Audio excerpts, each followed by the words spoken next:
Since we've last talked, Flames have had the first scrimmage of camp. Give us a little recap of the scrimmage and we'll open up for questions. We in the scrimmage we did a couple different situations. We had a little 2-minute from a Skelly's presentation, and then we had a move the ball part of the scrimmage where we line it up and just whatever situations happen, and then we ended it with a like a red zone competition, and defense ended up winning that on the last play. And so I thought our defense played really well on the scrimmage Saturday, as far as just they came ready to go. They were locked in, and they didn't make a lot of mistakes. They played hard. Did a really nice job. I thought offensively we just very inconsistent. Had some opportunities to make some plays, and then whether you had a penalty or a sack or maybe somebody not running the right play, right route, etc., set us back. So I thought the defense played really well. I thought offensively we were just really average, and so there's areas there that we could get better on. I think everyone's in preseason form right now. As you look at the Get ready for Halloween week. yeah, Just cover it with buddy. you look at the defense, the linebacking core, secondary. Are those two of the areas where there's the most competition going on right now to earn spots? I would think there's a lot of competition there. You know, typically, if you just look at our defense, D-line, you rotate a lot of guys anyway. So those guys, there's some competition there for that, that next set of rotation. But I mentioned, in our first conference that there's 6 guys that have an opportunity to play at linebacker. And so there's every day, if you don't come out and are ready to go, you can get mucked down, whether that's part of the package you're in or maybe the position you're in. And so there's some good competition there. I think in the secondary, we've had some injuries there a little bit. So some guys have not been able to maybe practice as much as you'd like to see. I think the biggest question there in the secondary, I think our safeties are playing pretty well.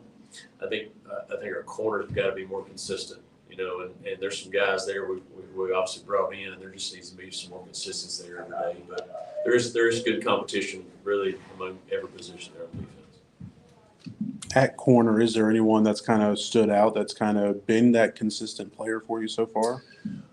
No, I mean, Mo Williams is coming back. You think he's a guy there that's played a lot of ball for us, and we think he can be really good. He's been banged up a little bit, so it's not like he's been full go every day. But he's the guy that, at least in experience here, is somebody that you feel like can do that, for us. Then after that, we've got a lot of just guys that Charles Yates, we brought in, Alex Oliver. Alex has been banged up a little bit. I do like Sweeney has came in, and he was a safety for us. We moved him to corner. I think he's done a really nice job in the first few practices, and that we've been pleased with. He's still got a little ways to go there, but I think he's found a home, and which has been good. He's from an athletic standpoint, he might be our most athletic guy on our whole team, and just not been able to find a spot where he can stick at consistently, and through the first several practices, I think he's made some good strides for us. For the defense as a complete unit, do you think that it's much improved from last year? Too early to tell? I think our overall talent has improved, and I think our mindset's improved. I think we got a chance to be better there. Obviously, we were really opportunistic last year in taking the ball away, which helped us maybe hide some of our deficiencies and just depth and some things. I do think, we'll have depth in positions where we can play some guys where last year that was a challenge. And so I do think we can be. I'm not saying we're there yet, but I do think we can be if those guys, one, stay hungry, two, understand what that takes every day to play at that level. Receiver, you said that I think on the first time we met together, Reese Smith, you wanted to kind of spoon feed him a little bit. What have you seen from him up to this point now? Reese has been slowly getting back into where he needs to be. Yesterday was the first time, really doing maybe more than some normal stuff. But Reese is somebody that we believe we can count on.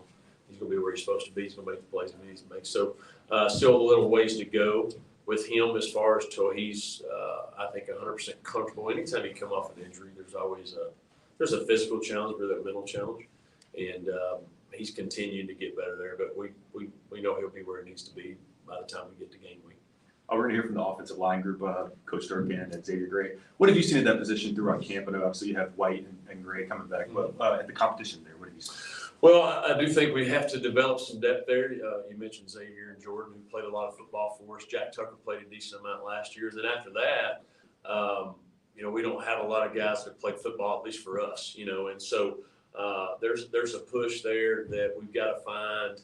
You want to find 7 or 8 guys that you can count on up front, and we don't have that right now. I do think they've improved, but that's a position there that takes some work, takes some chemistry for those guys working together consistently, and these guys, with the exception of, Xavier and Jordan, they hadn't played together a lot. So every day is an opportunity for them to grow in that chemistry they need. But Coach Durkin always does a fantastic job of from a technical standpoint, fundamentals, and get guys where they'll be. And I have no doubt we'll get there. But we got a farther way to go there than I like. I wish it was a little closer. And what I mean by that, just guys stepping up consistently, knowing, hey, these are the 7, 6, 7, 8 guys that I know, hey, we feel good relying on them. We're not there where we need to be because there's just too much inconsistency from practice to practice. And so obviously still got a good amount of time to go to develop that. But that's an area that we need some guys to improve considerably. Have you been able to pay attention much to the returners yet? Obviously, you got Brian Green there at punt. What about some other names that might be factored in, either punt or kick return? Obviously, Brian, did it all last year. I think Juju has an opportunity to be a good punt returner for us as well. He can definitely be a kick returner. Kylan will be a kick returner. Darius Copeland is a guy that we can put back there to catch punts as well. And then from another kick returner standpoint, we can put Darius back there if we need be. We've got Big Ben played it some last year. I'm trying to think who else we've had back there who has a chance. Von Blue has a chance to be a kick returner. If we're going in right now, today, Juju be the guy back there from that standpoint, and then we'll see how things shake down. But I think we got a chance on that team, and I'm talking kickoff specifically. I think we got a chance to kickoff return, have a chance to have some with Juju's speed and his ability there, have some chance to hopefully make some big plays on that. Coach, are you at the point now where you got more clarity on unsung players that are stepping up into leadership roles? Since we asked it last week and you said, come back again. Yeah, I think, from a leadership standpoint, it's hard to, be unsung because typically your leaders are looked at guys that are, playing a bunch, if that makes sense. But I do think when guys are being consistent in how they're showing up every day with a mindset, with mentality, I do think guys notice that more, And so I'll use Jaden Swinney for an example. Jaden's been very consistent every day, who nobody maybe consider Jaden a leader going into camp or anything of that nature. But because he's been consistent, he's maybe letting young corners look at him and saying, hey, man, he's showing up every day. There's an example of that. But I think it's hard to be unsung and be a leader, if that makes sense to you right now, because they're all learning their way. But we're making progress in our overall leadership standpoint. And what I mean by that is we have our unity council, which is our leadership council, and they've all been selected by their teammates. And they're in charge of their group. And they're in charge of making sure their group's doing what they're supposed to do and getting better. And we have 10 guys, 10, 11. How many position groups do you have? 10, 11 positions there, counting our specialists. And so those 11 have been identified as our leaders of each group. And so hopefully they're doing a good job. They might not be unsung, but they're leaders there. Last week when we spoke with Willie Korn, he particularly mentioned that there were some physical practices and some of them got a little bit more heated and scuffle based than others. How much of that is what you want? And maybe I'm sure you don't want them throwing punches, but how much of the design is getting to the point where they are playing physical and they're playing with a little bit of an edge, because that's part of football and towing that line? Yeah, this game's still a tough sport, and you have to be tough. You have to have a mentality to actually play play well at it. And when you're banging on each other a lot, it happens. You should get it. I'm not talking about brawls by any means. I'm not talking about anybody swinging a helmet like you've seen maybe on video and stuff. But I'm talking more of guys because they're tired of being, they're pushing each other, getting after. There's a little extracurricular activity. And I actually think that's a healthy part of football, if it's done within the confines of what you're trying to get accomplished. We spend a lot of time on our guys talking about if there is a fight, what we should do, what we shouldn't do. And there's always a fine line there, but you have to play this game and you have to practice this game in a way where there's a toughness that's built into it. And when that happens, if you've gotten banged on, especially up front, most of your fights typically start up front because those guys are banging on each other for 2 hours almost every day. They get tired of doing that. Somebody gets tired of getting pushed. Somebody gets tired of this or that. And it ends up, maybe going to extracurricular. So we obviously stop it quick, but I'm also not blowing a quick whistle, while it's getting ready to happen either, because I want to see how guys are going to respond a little bit to it. Our guys have understand. They've talked through. They know what the line is and when not to cross it. And they've done a good job of never crossing that in my time frame being here. Got time for one more. Go ahead, Dave.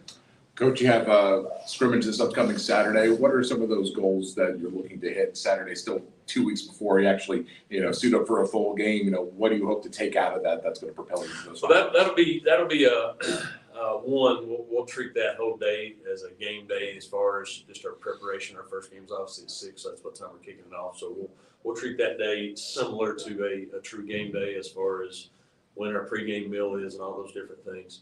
And then 2, anytime you're in front of fans for the first time, how do you guys respond to those lights? 3, you want to be healthy, and we'll do different situations within the scrimmage. It might not be a traditional scrimmage. We might do certain different things that we want to make sure we get worked. But really just how do we come out? How do we play in front of people? Are we doing the things that we've been coached to do for the previous 15 practices, 14 practices, whatever that scrimmage number is? And are we playing hard? Are we living up to the values we believe in? And then after that, then realistically, most of your depth charts should be settled from that standpoint. We've still got a little time to go, but you've had 15 practice to really develop and settle that depth chart. So we'll have guys in places where we feel like they can help this team. All right, Coach. Thanks for your time.